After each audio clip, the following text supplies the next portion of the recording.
And now we're ready to add some additional constraints. So I'll go back to the select button. And the reason why I didn't do this earlier is because I want to make sure the mechanism works right first. So I'll start by adding a mate constraint on all these faces. On the bottom face here, put that one on there. I'll add another mate constraint, this face and this face, mate.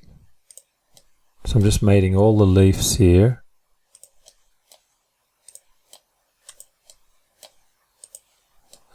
And now to allow for some tolerance here, I'll go to inspect, minimum distance, and on this part right here, 3.17. So when I go to the mate command, I'll mate this face right here and put in 4 millimeters for a distance to separate those, tab, from this piece right here. So now if I look at this from the front or the right view, I can see there's some room for tolerance there. And now I'll mate this face with the top of this face and this face with the top of this face. And let's just run this again.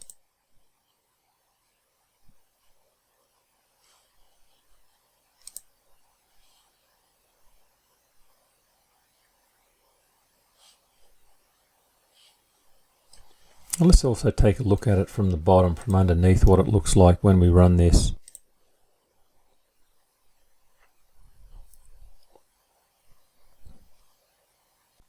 Now, I notice this isn't closing completely. That's as far as it goes shut. How do I fix that? Well, what I do is I can go back here to the crank, zoom in on that, zoom on this hole right here, and I'm going to push that out just a fraction.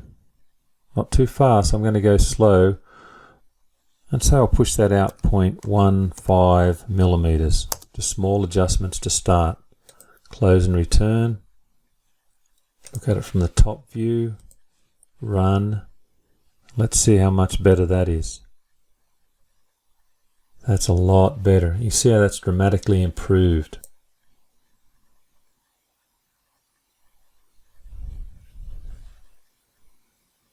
And if we wanted to open and close this manually, we could go out here to the motor and add a hand crank to this. So I'll just pull out on this face. Let's pull this out, say 2 mil. And I'll sketch on this face right here.